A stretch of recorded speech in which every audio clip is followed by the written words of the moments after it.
ഈ ഷിബു പിടിയേക്കലെ യഹോവയെപ്പറ്റി നിന്ദീകരണമായി പറയുന്നത് എന്താണ്? ആക്ച്വലി അവൻ മെൻ്റലാണ്. യഹോവ എന്ന വാക്കിൻ്റെ അർത്ഥം തന്നെ പരിശുദ്ധ ദൈവം. യോശുവയുടെ പുസ്തകം എൻ്റെ അവസാന അധ്യായത്തിൽ നമുക്ക് കാണാൻ കഴിയും. യഹോവയെ നിങ്ങൾക്ക് ആരാധിക്കാൻ പറ്റില്ല, അവൻ പരിശുദ്ധ ദൈവം, അവൻ ഞങ്ങളുടെ അകൃത്യങ്ങളെയും പാവങ്ങളെയും ക്ഷമിക്കുകയില്ല. യഹോവയുടെ നാമത്തിലുള്ള ആരാധന തുടങ്ങിയത് എനോസിൻ്റെ കാലത്താണ്.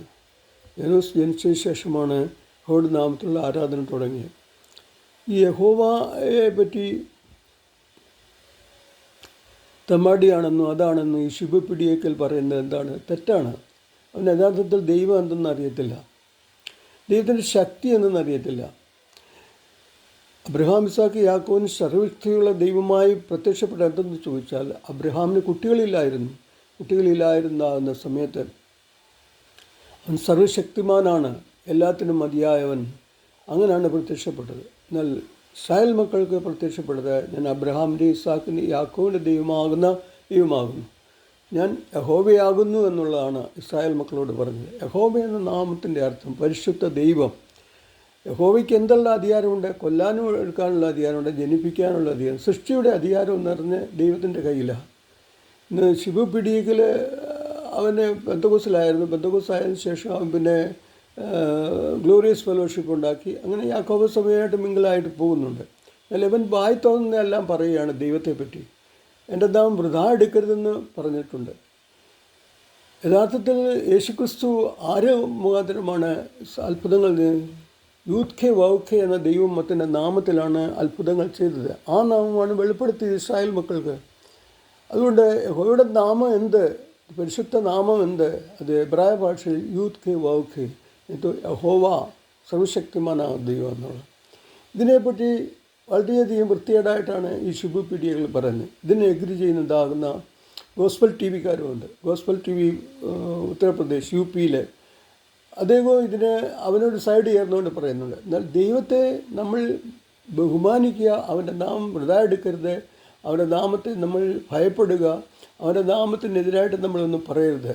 എന്നാൽ ഈ ഷിബു പിടിയേക്കൽ പറയുന്നതാകുന്ന തെറ്റുകൾ അവന് ക്ഷമ കിട്ടത്തില്ല. അവൻ അവസാനം ഈ ഷിബു പിടിയേക്കൽ നരകത്തിലേക്ക് പോകും. അതുകൊണ്ട് ഷിബു പിടിയേക്കലിൻ്റെ ഉപദേശങ്ങൾ, യഹോവ എന്ന പരിശുദ്ധ ദൈവം, അതാണ് ബൈബിൾ പറയുന്നത്. ഞാനല്ലാതെ അന്യ ദൈവങ്ങൾക്ക് ഉണ്ടാകരുതെന്നാണ് പറയുന്നത്. എന്നിട്ടും യേശുവയുടെ പുസ്തകത്തിൽ പറയുന്നത് യഹോവ പരിശുദ്ധ ദൈവം, അവൻ നിങ്ങളുടെ അകൃത്യങ്ങളെയും പാവങ്ങളെയും ക്ഷമിക്കുകയില്ല. എന്നാൽ യേശുക്രിസ്തു എന്താണ്? യേശുക്രിസ്തു യഥാർത്ഥത്തിൽ ദൈവവചനം ജഡമായി തീർന്നതാണ് ക്രിസ്തു. വചനം ജഡമായി തീർന്നു. അത് ഒരു സ്പിരിറ്റാണ്, അതൊരു ആത്മാവാണ്. ആ ആത്മാവ് ജഡത്തിൽ പ്രത്യക്ഷപ്പെട്ടതാണ് ക്രിസ്തു. അങ്ങനെ ക്രിസ്തു യേശുവിലൂടെയാണ് നമുക്ക് പാപങ്ങളുടെ ക്ഷമയും ഇതെല്ലാം കിട്ടുന്നത്. ആ ദൈവം മൂന്നുണ്ടോ എന്ന് ചോദിക്കുക. ഇല്ല, ഒരു ദൈവമേ ഉള്ളൂ. ആ ദൈവത്തിൽ പല വ്യക്തികളുണ്ട്. എന്ന് വെച്ചാൽ പരിശുദ്ധാത്മാവ് കാര്യസ്ഥനാകുന്ന ദൈവമാകുന്നു. ഞാൻ പോവുകയും കാര്യസ്ഥനെ നിങ്ങളിന്മേൽ അയക്കുകയും ചെയ്യും, അവൻ നിങ്ങളെ സകല സത്യത്തിലും വഴി നടത്തുമെന്ന് വചനത്തിൽ പറയുന്നുണ്ട്. അങ്ങനെ യേശു ക്രിസ്തുവിനെ പറ്റി നമ്മൾ ദൈവത്തോട് അടുത്ത് ചെല്ലുവാൻ തക്കവണ്ണം ദൈവം അയച്ചതാകുന്ന ദൈവപുത്രനായ ക്രിസ്തു ആകുന്നു. ഇതാണ് നമ്മുടെ വിശ്വാസം. യഹോവ എന്നുള്ള പരിശുദ്ധ ദൈവം, ആ ദൈവമാണ് ലോകത്തെ സൃഷ്ടിച്ചത്. അതിൻ്റെ ഉൽപ്പത്തി ഒന്നുമില്ലായ്മയിൽ നിന്നും ശൂന്യതയിൽ പ്രകാശമായി വന്ന ദൈവമാണ് യഹോവയായ ദൈവം.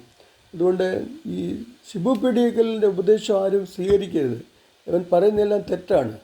നമ്മുടെ ദൈവം എന്ന് പറയുന്ന പരിശുദ്ധ ദൈവം, യഹോവയായ ദൈവം, സർവശക്തിമാനായ ദൈവം, എൽ സദായി എന്നുള്ളതിൻ്റെ അർത്ഥം പല മുലകളുള്ളതെന്നല്ല. അതിൻ്റെ അർത്ഥം അവന് പല ശക്തി നിറഞ്ഞതാണ് യഹോവയായ ദൈവം. അതുകൊണ്ട് ആ ദൈവത്തെ നമ്മൾ ആരാധിക്കുകയും മഹത്വപ്പെടുത്തുകയും ചെയ്യണം. അപ്പോഴാണ് നമുക്ക് നിത്യരക്ഷ പ്രാപിക്കുവാനായിട്ട് സാധിക്കുന്നത്.